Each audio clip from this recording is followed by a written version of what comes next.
मित्रों, नवनीत की चैनल में आपका स्वागत है। नवनीत की चैनल में आपको हिंदी प्रेरणादायक स्टोरी मिलेगी। नवनीत की चैनल को लाइक करें, शेयर करें और चैनल को सब्सक्राइब करना न भूलें। राजा अधिराज और रहस्यमय खजाने का रहस्य। बहुत समय पहले विजयगढ़ नाम का एक समृद्ध राज्य था। इस राज्य के राजा अधिराज अपनी वीरता और न्यायप्रियता के लिए पूरे क्षेत्र में प्रसिद्ध थे।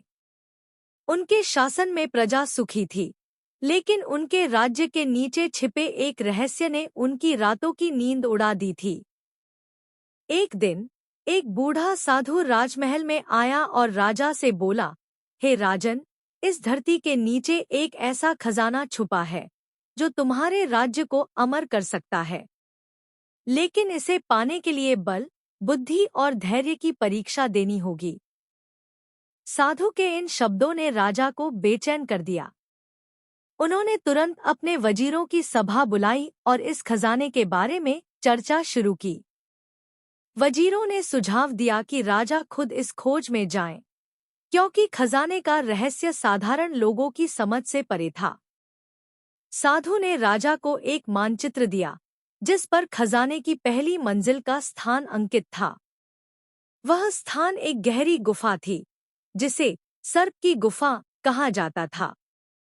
कहा जाता था कि वहां एक विशाल नाग रहता है, जो खजाने के पहले द्वार का रक्षक है। राजा अधिराज अपने सबसे भरोसेमंद सैनिकों और सेनापति अर्जुन के साथ गुफा पहुंचे।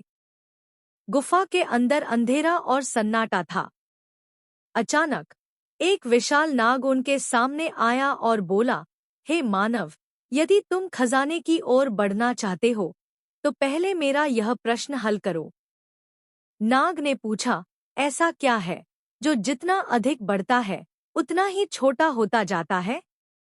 राजा ने कुछ पल सोचा और फिर उत्तर दिया, अंधकार।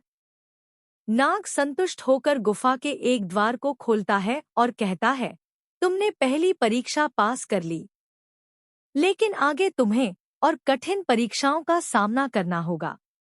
गुफा के अगले भाग में राजा और उनकी सेना को एक विशाल भूल-भुलैया मिली, जिसमें चारों ओर दर्पण लगे थे।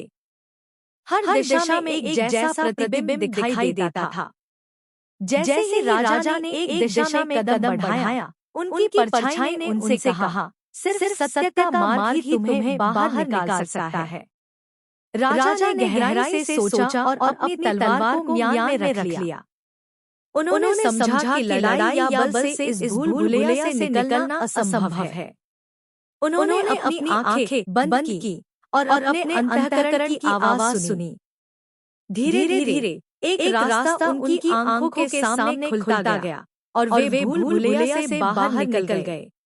भूल-भुलैया पार करने के बाद राजा एक विशाल द्वार पर पहुंचे। उस द्वार पर लिखा था, जो समय को जीत ले वही इस द्वार को पार कर सकता है।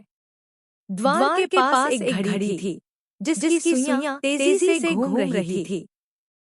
राजा ने घड़ी को ध्यान से देखा और महसूस किया कि सुइयां तभी रुकेंगी जब कोई व्यक्ति अपनी इच्छाओं को त्याग देगा।